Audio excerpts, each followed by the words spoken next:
tout le monde. Bienvenue à un épisode du podcast Les Beaux-Frères. J'espère que si vous écoutez sur YouTube, on espère que vous aimez le nouveau format. Je pense que c'est la 4e semaine qu'on va le faire tout séparé en deux ou trois différentes vidéos. Fait que si vous aimez ou vous aimez pas ça, laissez-nous savoir en commentaire d'avance. On n'a pas eu de feedback encore parce qu'on filme trois semaines d'avance. Fait que par le temps qu'on l'a, on a déjà 3 vidéos de postées. Fait que laissez-nous savoir si vous aimez ça. À part de ça, moi j'aime ça de même. Moi ça tout. fait différent puis ça fait comme Moins long. Moins long, ouais. Parce que c'est ça, le format vidéo, tu sais, c'est pas tout le monde qui a juste comme 2 heures ou 1 heure et demie à juste écouter quelque chose de visuel, tandis que audio, comme tu peux l'écouter dans ton char, dans la job, à ton lunch, pendant que tu travailles, tu sais, ça se fait bien quelque chose, mais vidéo, c'est ça, comme c'est plus facile pour le monde, puis ça split true crime, pas true crime, on peut voir mieux comme qu'est-ce que le monde aime. Qui a le temps de regarder une vidéo sur YouTube d'1 heure et demie, c'est ça. C'est ça, comme si tu travailles pas de la maison, c'est pas évident. Yeah. Fait qu'on espère que vous aimez ça. Nous autres, je pense que ça va être plus simple de même. Yep. Fait que, à part de ça, la dernière chose que j'ai à dire, c'est nos voisins en face, ils refont faire leur toit en ce moment, puis il y avait du. Tu sais, il y avait les shingles toute la journée. Fini, mais c'est ça, c'est comme peut-être 5 minutes, j'ai rien entendu, mais si jamais vous en entendez du toc-toc, ben c'est le toit au bord de la rue. Ouais. À part de ça, moi j'ai rien à dire. Bon, fait qu'on va commencer avec notre histoire de cette semaine. Notre cas cette semaine nous amène de l'autre côté de l'océan Atlantique jusqu'en Angleterre, dans la ville appelée Nottingham, dans le comté de Nottinghamshire. L'une des raisons pour lesquelles le Nottinghamshire est connu en Europe est à cause d'une forêt appelée Forêt de Sherwood qui abrite le légendaire Robin Hood. Comme c'est de là qui vient. Le gars de la farine ou le chasseur? Le hors-la-loi héroïque qui volait les riches pour donner aux pauvres. Là. Fait que je sais pas c'est quel des deux. Là. Ouais, c'est pas... Maintenant, la ville de Red Hill est à environ 6 km de la ville de Nottingham et c'est là que se déroule notre affaire. Red Hill est une petite ville de banlieue avec une population d'environ 2000 personnes.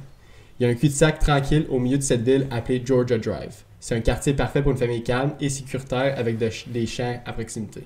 Fait que c'est comme ici, dans le fond, comme chez vous. C'est une petite ville, puis ils sont à l'extrémité, fait qu'il y a des champs un peu partout. Nous sommes en 2011, au début de notre histoire, où nous retrouvons la famille Bartlam vivant la vie de famille normale.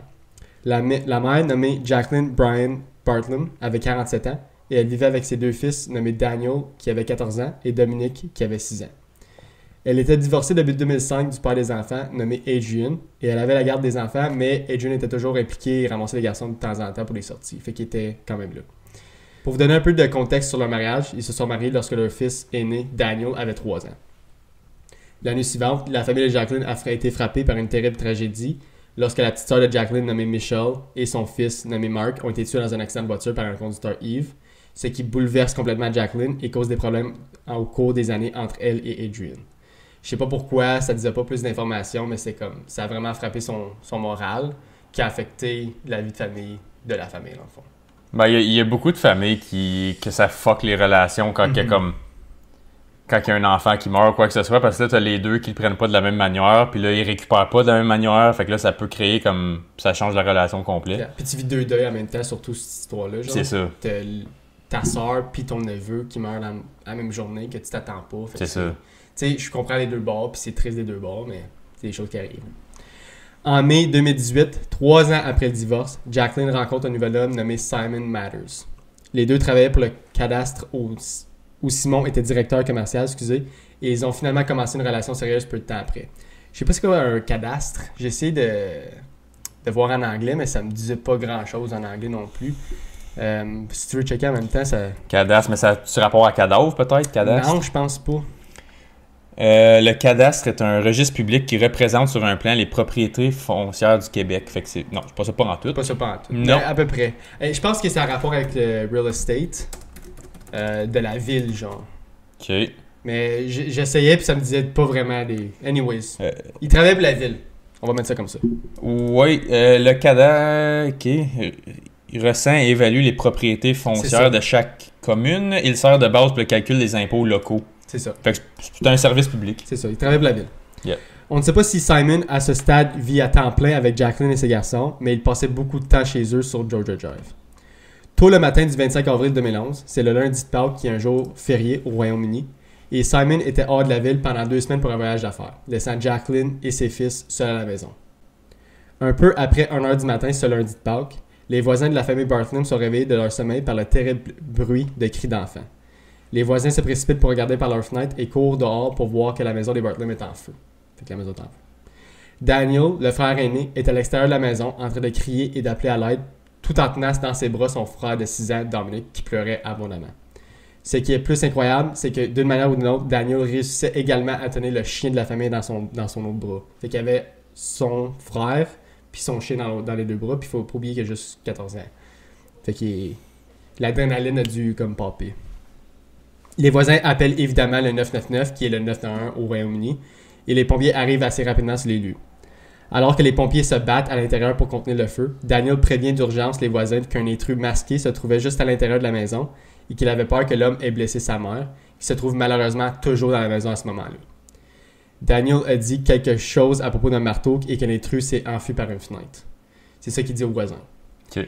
Alors que les pompiers continuent de maîtriser l'incendie et de rechercher Jacqueline, Daniel dit aux policiers qui viennent d'arriver sur les lieux exactement la même chose qu'il a dit aux voisins et que l'intrus a également mis le feu à la maison. Fait qu'il dit que c'est tout le beau travail de l'intrus. Les parents de Jacqueline, qui dormaient paisiblement, reçoivent au milieu de la nuit un appel que tout le monde redoute d'avoir et se précipitent également vers la maison en flammes. Ils vivaient assez près et c'est toujours un incendie qui fait rage quand ils arrivent. Grand-mère Shirley et grand-père Geoff voient Daniel et Dominic dehors et lorsqu'ils se rapprochent d'eux, Daniel leur dit aussi qu'il a vu un intrus dans la maison et qu'il a pensé qu'un homme avait blessé sa mère. Shirley supplie tous ceux qui l'entendent d'obtenir des informations sur sa fille Jacqueline et pour qu'elle soit sauvée de la maison en feu. Cependant, Jacqueline n'a pas pu être sauvée. Lorsque les pompiers sont entrés pour la première fois dans la maison, ils ont été choqués de trouver le corps d'une femme dans la chambre de droite à l'étage. Cette chambre semblait avoir été l'épicentre de l'incendie, excusez. T'as-tu vu l'épicentre? C'est un beau mot, hein? Ouais, c'était... Merci. Je suis fier. Ils ne disent pas immédiatement à la famille ce qu'ils ont trouvé, mais après environ 3 heures, les autorités disent aux parents de Jacqueline qu'ils ont trouvé le corps de leur fille. Okay. Fait que Jacqueline était morte. Je t'interromps. Vas-y. Je te donne un nouveau challenge. Je veux que tu m'apprennes un mot à chaque épisode. L'épicentre, c'est quoi? Le core de où ce que le feu est parti. Shit. Okay. Il y en a peut-être un autre de dit quelque part, là. Ben, c'est parce à chaque épisode, quand tu dis ce mot-là, tu me regardes, je sais qu'il est comme hein, mon tabarnak. Nouveau challenge. Ouais. Vas-y. Les grands-parents de Daniel ramènent Daniel chez eux et la police les accompagne. Pendant ce temps, Dominic et le chien sont amenés chez l'autre sœur de Jacqueline nommée Carol. Fait qu'ils ont séparé les deux enfants. La police est fortement impliquée dès le début car elle sait qu'il ne s'agit pas d'un incendie ordinaire ou accidentel. Les pompiers et la police avaient découvert plus que le corps de Jacqueline. Ils avaient également trouvé un marteau à côté du corps brûlé. Une enquête commence aussitôt sur l'origine de l'incendie et sur l'identité de l'intrus. La police a parlé à Daniel, qui était leur seul témoin oculaire chez ses grands-parents. Fait qu'il l'interroge chez les grands-parents. Faut pas oublier qu'il a juste 14 ans aussi. Mm-hmm. Il a dit qu'il s'était levé au milieu de la nuit pour aller aux toilettes et qu'il avait été confronté à l'intrus quand il est sorti de sa chambre. Selon lui, l'homme portait un masque sur son visage. Il n'avait donc aucun moyen de savoir s'il connaissait l'homme. Daniel dit alors qu'il a vu un marteau sur le sol et l'a lancé sur l'intrus pour l'effrayer. Il dit qu'il a ensuite couru vers la chambre de sa mère où il l'a trouvé sur le sol avec sa chambre en feu. Donc, en d'autres mots, l'attaque avait déjà eu lieu quand Daniel s'est réveillé et le feu avait déjà été commencé. Il raconte alors avoir paniqué et s'être enfui avec son frère et leur chien. Le corps de Jacqueline était tellement brûlé qu'il a dû être identifié grâce à des dossiers dentaires. Même s'il savait que c'était eux autres, il faut quand même qu'il identifie le corps. Mm-hmm. Le même jour, un pathologiste effectue une autopsie sur le corps de Jacqueline et malgré la gravité des brûlures sur son corps, les médecins légistes et les enquêteurs médico-légaux sont en mesure de déterminer la cause du décès. Ce n'était pas à cause du feu, ce n'était pas à cause de l'inhalation de fumée. Elle avait été battue à mort et cela correspondait à avoir été fait par un marteau. Fait qu'elle a été battue à mort avec un marteau. Qui explique pourquoi il y avait le marteau à terre. Ouais. Mais là, c'est un gros fuckfest. Attends. J'ai une hypothèse, mais je veux pas la dire parce que je veux pas fucker. Je pense que tu l'as. Je pense que tu l'as vu du début. Là. Je pense que pas mal de monde qui le regarde va être capable de savoir déjà ce qui se passe un peu. Là. L'autopsie révèle que Jacqueline a été frappée avec le marteau à griffes 7 fois au total sur la tête et le visage. Cependant, le pathologiste est venu avec des résultats inattendus. Il a déterminé que Jacqueline n'avait pas été assassinée par le marteau que les pompiers et la police avaient trouvé à côté de son corps. Le marteau trouvé est un marteau sans griffes et ses blessures sont compatibles avec le fait qu'elle a été sauvagement attaquée par un marteau à griffes comme le côté des griffes. Mm-hmm. Ces blessures montrent que quelqu'un avait laissé un faux indice sur la scène du meurtre.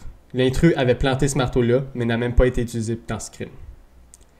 Une fois le feu éteint, la police est en mesure de fouiller toute la maison et cette fouille a inclus la chambre du frère aîné, Daniel. C'est dans la chambre de Daniel que les détectives trouvent des dessins violents, des histoires violentes et des affiches violentes partout sur les murs. C'est également dans la chambre de Daniel qu'il découvre un marteau à griffes et une bouteille de liquide de nettoyage cachée soit dans son placard ou en dessous de son lit selon la source. Ça disait 2 sources, mais whatever. Donc, quelques heures seulement après l'incendie, après avoir entendu l'histoire de Daniel et après avoir fait une enquête initiale, la police entre dans la maison des grands-parents et amène Daniel au poste de police. Il détermine que l'histoire de Daniel avait des incohérences et qu'elle n'avait pas vraiment de sens. Son histoire varie également des éléments de preuve dont il dispose et d'autres témoignages, y compris son propre petit frère de 6 ans. Fait que son petit frère de 6 ans a dit quelque chose d'autre qui ne matchait pas avec l'histoire de Daniel. Okay. Il a dit quelque chose qui a dit lui, comme les 2 frères disent quelque chose de différent à ce moment-là, fait qu'il y a un des 2 qui mange. Ou un des 2 qui a vu quelque chose de différent. Puis le plus jeune, avec quel âge, tu dis? 6 ans. Les odds que ce soit lui qui soit plein de marde habituellement. Sont très petites. Ouais. L'une des premières personnes que la police a retrouvées était Simon Mathers, le chum de Jacqueline. Comme il avait évidemment besoin de savoir ce qui s'était passé, puis il faut qu'il scratch comme... Parce que le mari ou le chum est toujours le suspect numéro 1, right? Mm-hmm. Fait qu'il faut qu'il scratch comme suspect. La police mène de nombreux entretiens et commence à reconstituer l'histoire de Daniel.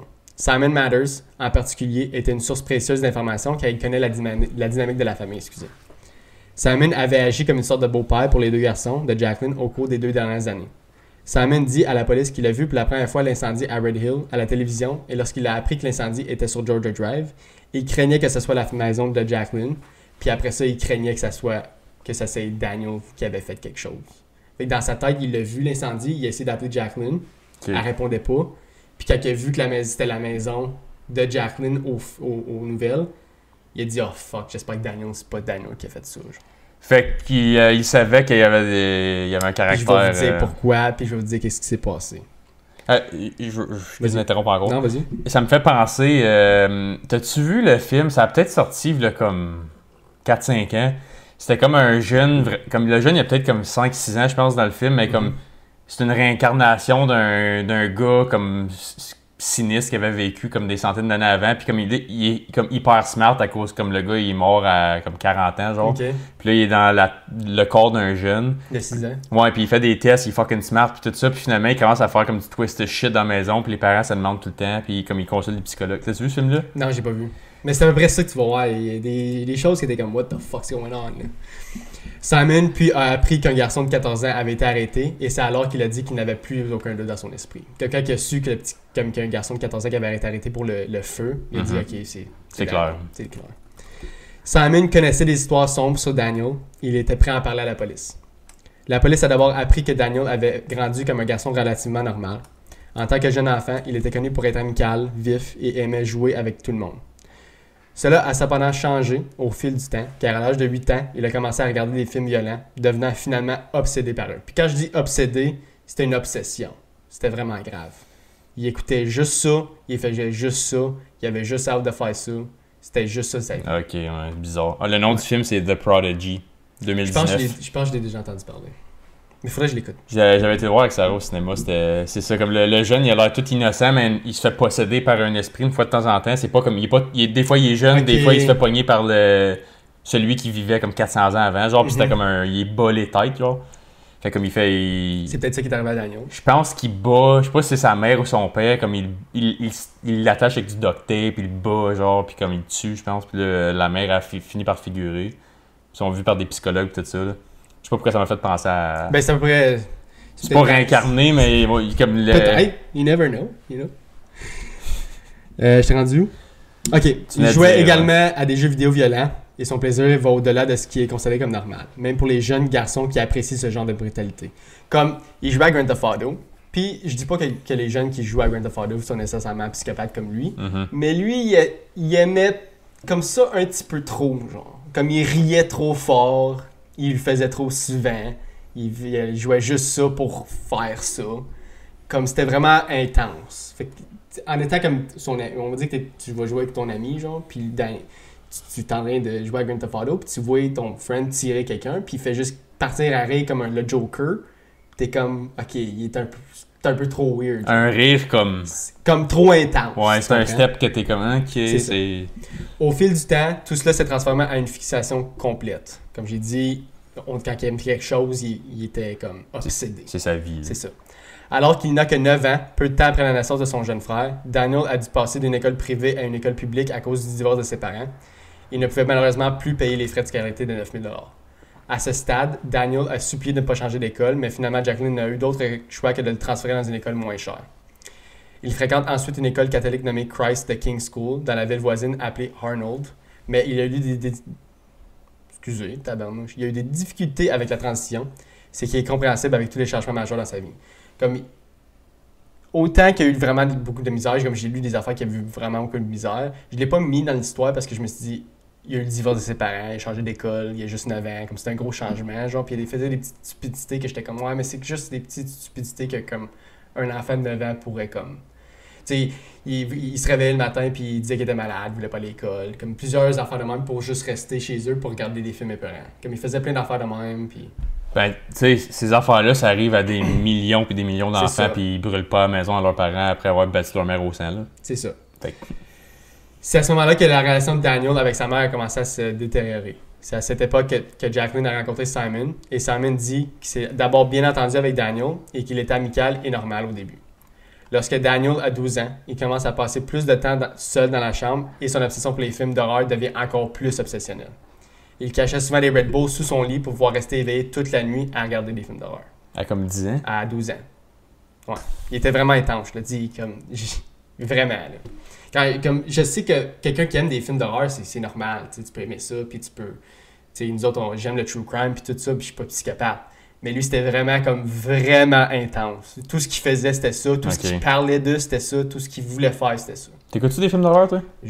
Ça dépend. Ok. Ça dépend qu'elle sorte. Parce que Sarah, elle capote là-dessus. Je sais, ça reste fort. Comme, elle brûlera pas à la place, mais comme... Ça dépend quelle sorte de film. Ouais. Comme des films de serial killer pis tout, j'adore ça. Comme des vraies histoires, genre, même. Ça, quand ça vient trop gore, c'est là que tu me perds. Ouais. Trop de sang, j'aime pas ça.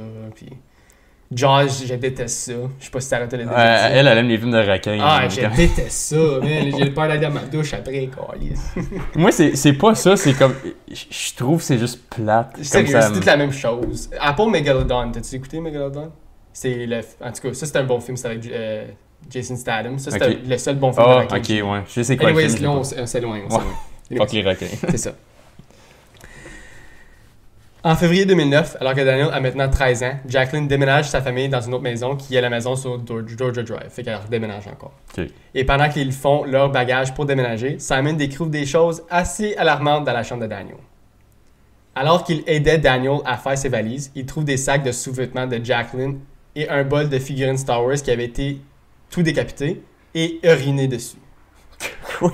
Fait que pendant qu'il est en train de tacter, Simon trouve un sac de sous-vêtements à sa mère, comme la mère de Daniel. Ouais. Puis un bol de figurines Star Wars tout décapité, puis comme il y a de la pisse dans le bol, genre. Ok.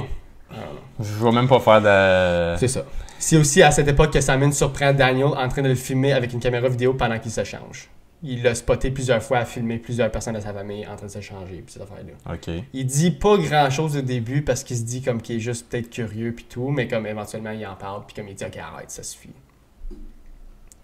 Les nouveaux voisins ont également remarqué un comportement étrange de la part de Daniel. Il grimpait dans les cours des autres et restait là puis il chillait. Il s'assisait sur des chaises, il regardait le ciel, il agissait weird, il parlait aux écureuils, comme il était juste overall un peu weird. En mai 2010, Daniel a un épisode troublant à l'école. Il crie à la cravate qu'il porte et l'appelle Fred et affirme que la cravate essaie de lui faire du mal puis d'étrangler. La cravate? La cravate. Ok. Tu vois qu'il y a un problème, là. Tu le vois, là. Il crie à sa propre À sa cravate? propre cravate. Il était de même, puis il essaie de m'étrangler dans l'école pendant qu'il dans un cours, genre. 3 nuits blanches avec 14 Red Bull, ça va donner ça un moment donné. C'est ça. Cela cause évidemment une grosse perturbation en classe, alors il est référé à un conseiller scolaire. Lors des réunions qu'il a eues avec le conseiller, il a dit qu'il entendait des voix et que ces voix lui disaient de faire du mal aux gens, qu'il se sentait toujours déprimé, toujours en colère et qu'il faisait toujours des cauchemars. À mon avis, comme le manque de sommeil et les films d'horreur n'a pas aidé à la situation, mais whatever. Le manque de sommeil, ça fait halluciner tête. Là, plus que tu regardes tout le temps des films d'horreur, fait que c'est juste ça que tu as dans ta tête. Ah oui, c'est sûr. C'est un mauvais smoothie, mettons. À un moment donné, avant le meurtre, les disputes entre Daniel et sa mère s'intensifient. Simon raconte à la police qu'il a dû défendre physiquement Jacqueline lors de ces disputes, et qu'il a tenté d'empêcher Daniel de la frapper plusieurs fois. Simon continue en disant à la police qu'il admet qu'il a une faiblesse de la part de Jacqueline pour tenir tête à son fils, mais que la plupart du temps, il n'aurait pas pu rien faire pour empêcher ses combats d'arriver. Genre. Il disait que, oui, comme Jacqueline le laissait faire ce qu'il voulait, mais comme c'était trop intense pareil. On n'aurait jamais pu arrêter ça malgré le fait qu'elle essayait pas grand-chose, mettons. Je sais pas si tu comprends ce que je veux dire. Bon, ouais. À cette époque également, Daniel commence à faire des crocheries dans la maison pour endommager des choses. Un jour, ils ont peint les planchers. Il a marché sur les planchers et a fait des traces de peinture partout dans la maison. Il a également commencé à endommager les jardins, à endommager les fleurs à l'intérieur et à l'extérieur de la maison. Et a également commencé à maltraiter physiquement son jeune frère. Fait qu'il commençait à battre son jeune frère. Puis il était pas mal plus jeune. Hein? C'est ça, 6 ans. Puis il avait 14-13. Voilà. Il écrivait également des histoires graphiquement violentes et les montrait ensuite fièrement à sa famille.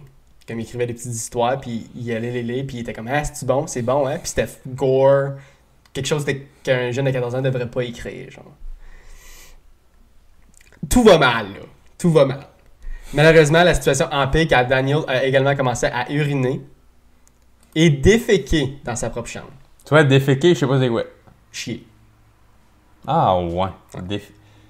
Il chiait dans sa chambre. J'ai jamais entendu ce problème de ma vie. Il utilisait ensuite des serviettes pour nettoyer le désordre, puis cachait les serviettes au lieu d'aller simplement aux toilettes comme un humain normal. Fait qu'il ramassait, puis il cachait les serviettes pleines de marde, pleines de pisse.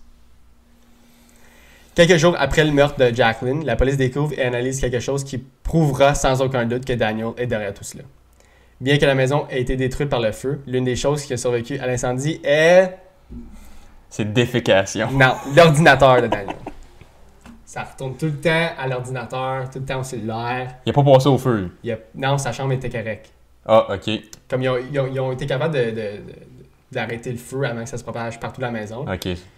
Puis ils ont réussi à comme... Je sais pas si la chambre de Daniel avait été affectée ou pas affectée pantoute. Je sais juste que l'ordinateur a été retrouvé puis était correct. Genre. C'était ça qui a comme seal the case, là.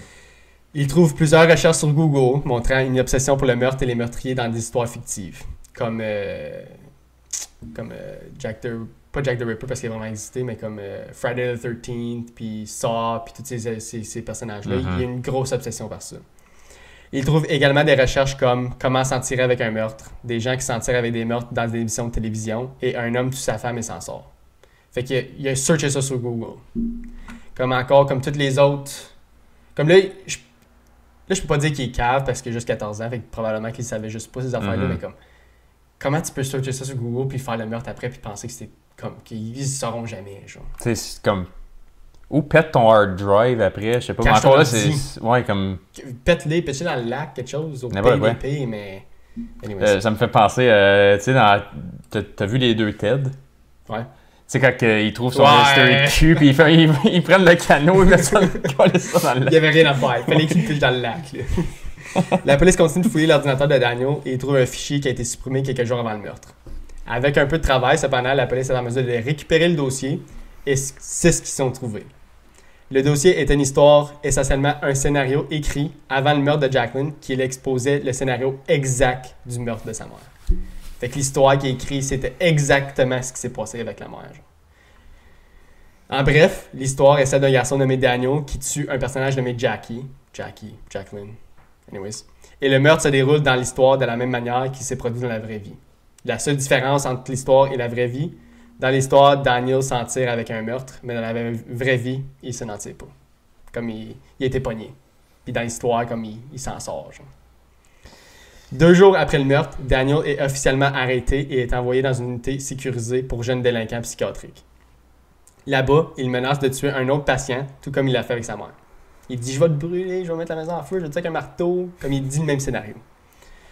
Malgré l'histoire initiale d'un intrus meurtrier, une fois qu'il est confronté à toutes les preuves contre lui, Daniel change son histoire et admet avoir tout inventé. Il poursuit en disant que lui et sa mère se sont disputés et que son comportement abusif l'a forcé à la tuer, comme elle disait qu'elle était abusive. Qui n'était pas vrai, by the way. Zéro vrai. Daniel a essayé de revendiquer un type d'autodéfense d'enfant battu et abusé et dit qu'une fois que lors d'une grosse dispute avec sa mère, elle l'a traité de monstre, alors il est juste devenu un monstre pour lui donner raison. C'est ça qu'il dit. C'est ça sa raison. Maintenant, parce que Daniel est mineur, les médias ont reçu l'ordre de ne pas reporter publiquement son nom ou le nom de sa mère et ce n'est qu'un an plus tard qu'un juge lève cette restriction.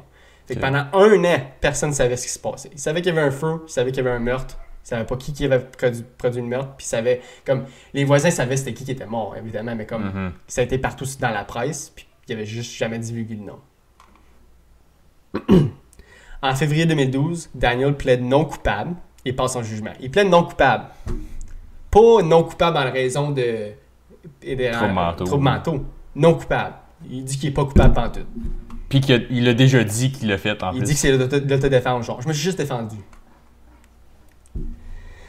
Anyways. Après avoir écrit exactement ce qu'il allait faire. C'est ça. Daniel était manifestement coupable, donc le 9 février 2012, le verdict est unanime et le jury déclare Daniel coupable de meurtre. C'était une vraie joke, comme il l'a clairement fait. J'en reviens pas que ses avocats ont accepté de plaider non coupable. Au moins, il plaide, comme j'ai dit, au moins il plaide non coupable pour des raisons de problèmes mentaux. Il a juste dit que moi, je me suis défendu, fait que j'ai bien fait de faire ça. Genre. Lors de la condamnation du 1er avril 2012, un juge nommé Mr. Justice impose une peine à perpétuité à Daniel, maintenant âgé de 15 ans.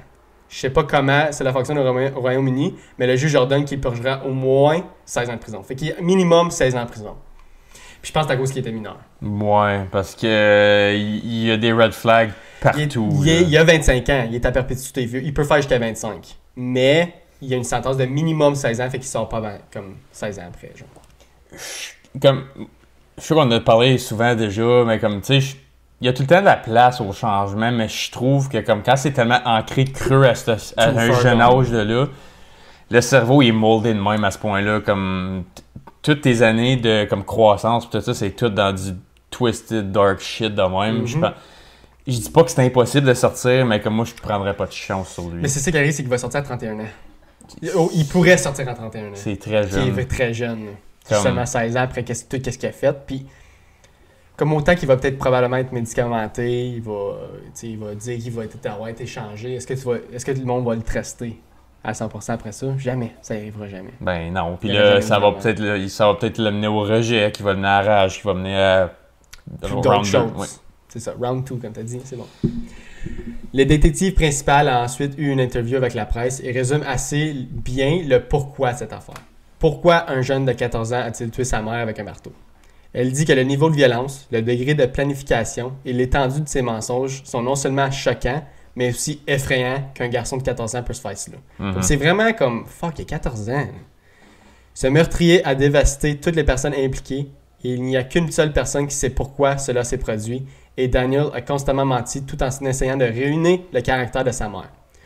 Tous ceux qui l'ont connue savent qu'elle a vécu pour ses enfants et qu'elle était une mère aimante. Peut-être qu'un jour Daniel dirait la vérité, car il y a plusieurs lacunes que seul lui peut combler. Le motif est qu'il n'y a pas de motif. Daniel montre aucun remords, n'a jamais expliqué ses actions ou tenté d'offrir un motif.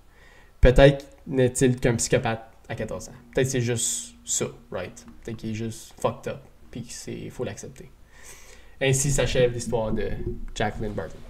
Moi, je pense que c'est la dernière fois que tu as dit. Comme, il est juste psychopathe. Moi, je pense qu'il est trop tard avec ça. C'est plate à dire, là.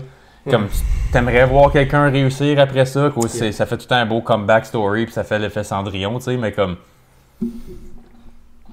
Il est tout far gone. Je pense pas qu'il y a... Malgré...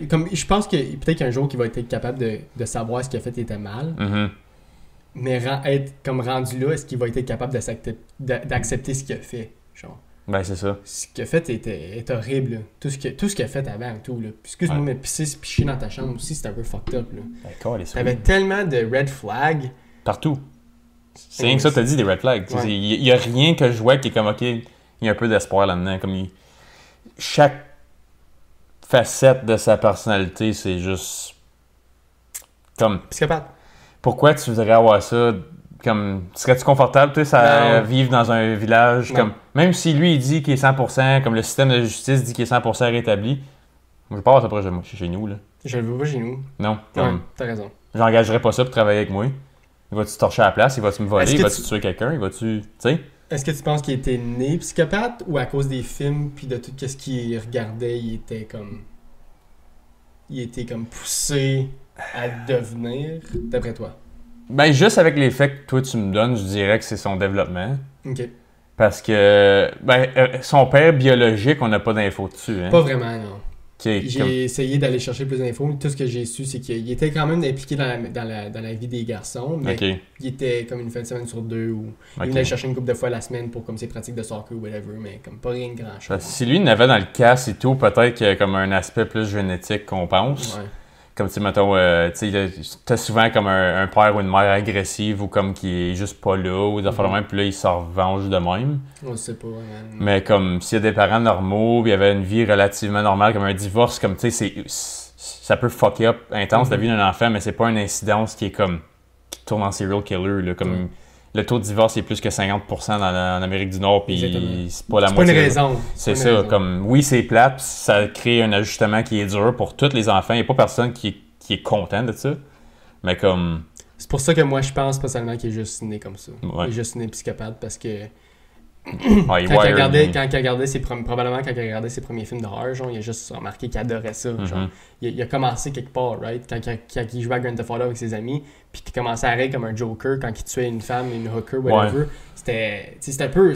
Tu le vois qu'il était un peu comme on the edge. Genre. Un petit style psychopathe d'un partant. Moi je pense qu'il a juste été né comme ça, puis que ça allait être.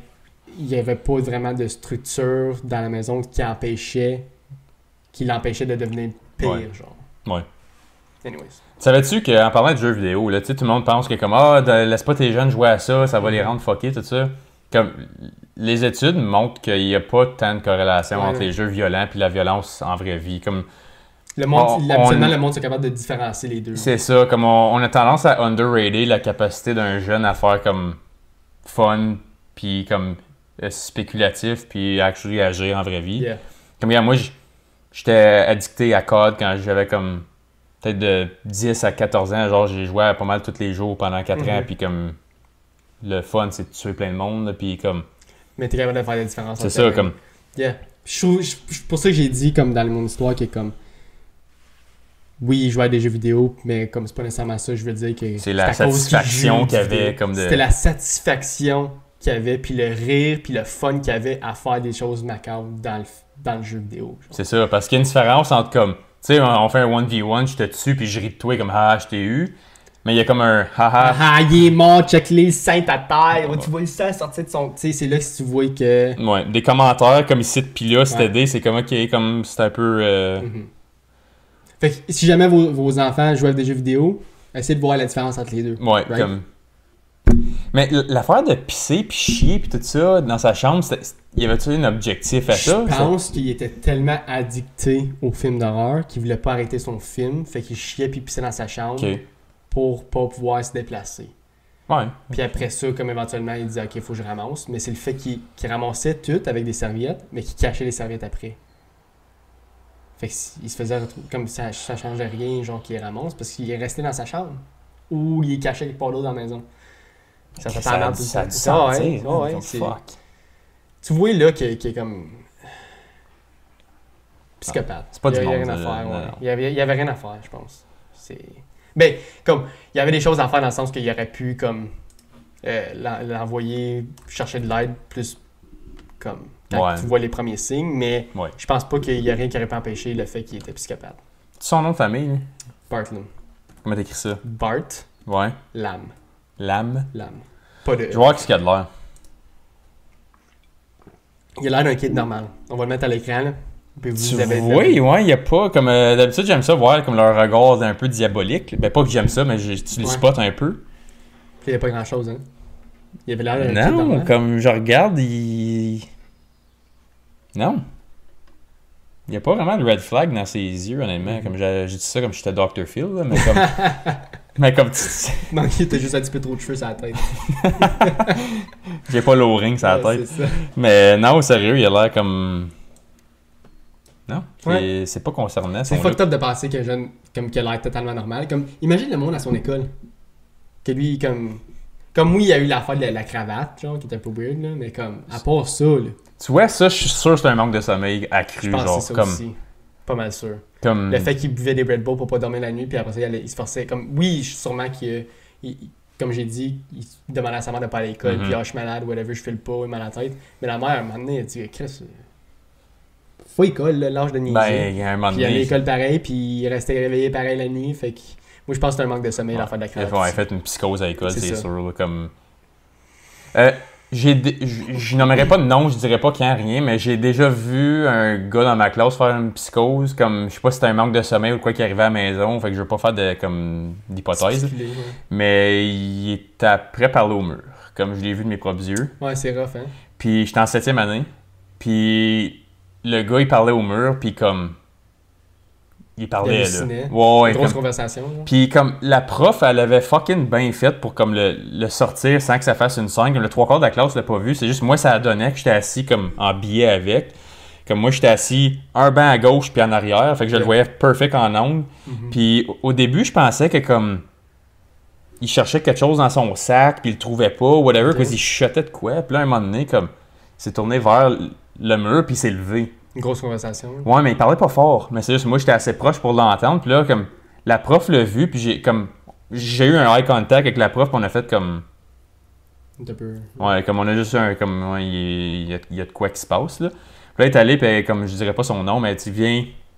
Comme, on va aller prendre une petite marche ensemble. Mais ça peut arriver à n'importe qui, une psychose, right? C'est pas nécessairement comme... C'est ça, comme... psychopathe ou whatever. C'est pour ça qu'on... Non, comme je l'ai connu longtemps après, le bonhomme, puis il était bien... Il avait ça peut arriver à n'importe qui, une psychose, by the way. C'est ça. Fait comme... Mais c'est juste le voir de tes propres yeux, une situation de même, c'est comme... Je l'ai déjà vu aussi à ma job. Ouais, non, tu veux pas voir des situations de même, là. Fait que... en tout cas, on peut finir ça là-dessus avant qu'on commence à compter notre vie, là. Mais... moi, non, c'était une bonne histoire. C'est le premier, comme... qui avait l'air possédé, genre. C'est ça, c'est le premier psychopathe que je... Moi, je pense vraiment qu'il est psychopathe, là. Je pense qu'il y a un laisser-aller assez... La psychose a take over. C'est ça. Fait que moi, c'est l'un des premiers, fait que c'est un petit peu différent, comme que je dis tout le temps. Il n'y en a pas deux comme celle-là. Tu sais? Fait que c'est ça. Fait que pour ceux qui écoutent le True Crime seulement, ben on va se revoir la semaine prochaine. Bien sûr. Épisode 19.